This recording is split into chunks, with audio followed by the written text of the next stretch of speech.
Les Hathors, l'offrande de la coupe de souffrance. Bonjour Milena, bonjour à vous tous qui nous écoutez, nous sommes les Hathors. Nous venons en ce jour vous parler de la difficulté que vous éprouvez à réunir la totalité de vos parcelles d'âmes éparpillées, au sein des corps de chair qui tapissent ce monde, tel un puzzle encore dans sa boîte, et dont la couverture donne l'aspect du fini. Chaque être de votre monde reçoit sa mission d'âme principale et il est, pour ce faire, accompagné de centaines, de milliers, de millions d'autres âmes qui portent, elles aussi, des parcelles qui sont dédiées au même objectif. Quelle que soit la nature de cette aide, qu'elle se traduise en positif ou en négatif, elle est affiliée au rôle que vous avez à jouer. C'est dans cette interaction que vous pouvez déceler la nature même de ce qui vous a été proposé dans l'infinité. Vous pouvez constater actuellement dans votre monde combien cette interaction prend des proportions inimaginables pour vos consciences d'il y a à peine 10 ans. La terreur vous semble plus que jamais omniprésente et beaucoup d'entre vous ne comprennent pas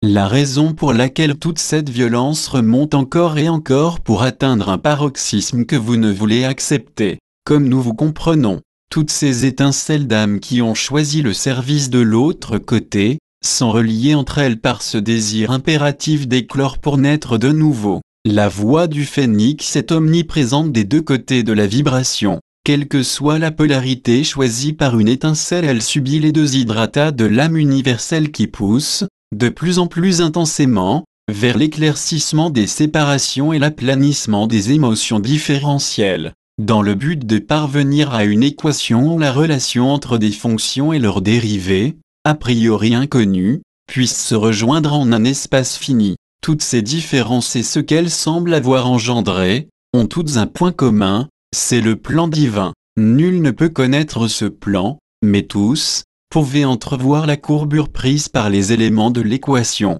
Et que voyez-vous au travers de cette guerre qui semble se dérouler sous vos yeux? L'accouchement d'une conscience messianique, qui se presse d'arriver enfin et provoque des contractions si douloureuses que vous en êtes tous à réclamer la péridurale.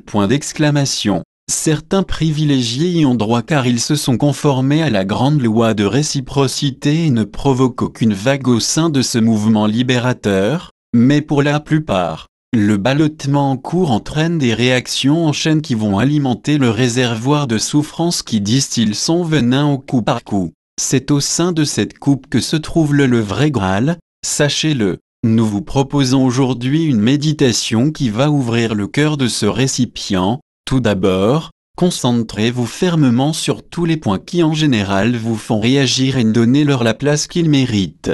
Installez toutes vos peurs, toutes vos insatisfactions, toutes vos manifestations de rejet de l'existant, sur le trône de gloire, et en vous exprimant à voix haute, offrez-les au divin. Faites-le sans aucune culpabilité car votre démarche est une acte de reconnaissance de son pouvoir et de sa miséricorde. Faites-le dans une confiance totale en sa volonté. N'hésitez pas à parler longuement et à vous confier. Offrez la totalité de ces heures et ne demandez rien en échange, car vous recevrez. Offrez la totalité de ce qui provoque en vous ces réactions d'indignation et oubliez, pour une fois, tous vos rêves. Ne visualisez plus, n'imaginez plus, ne projetez plus rien. Contentez-vous d'offrir, et n'attendez rien. Voyez seulement cette coupe pleine de toutes les souffrances et offrez-lui, simplement, sans même la moindre détermination, sans même esquisser le moindre mouvement dans sa direction. Et soyez,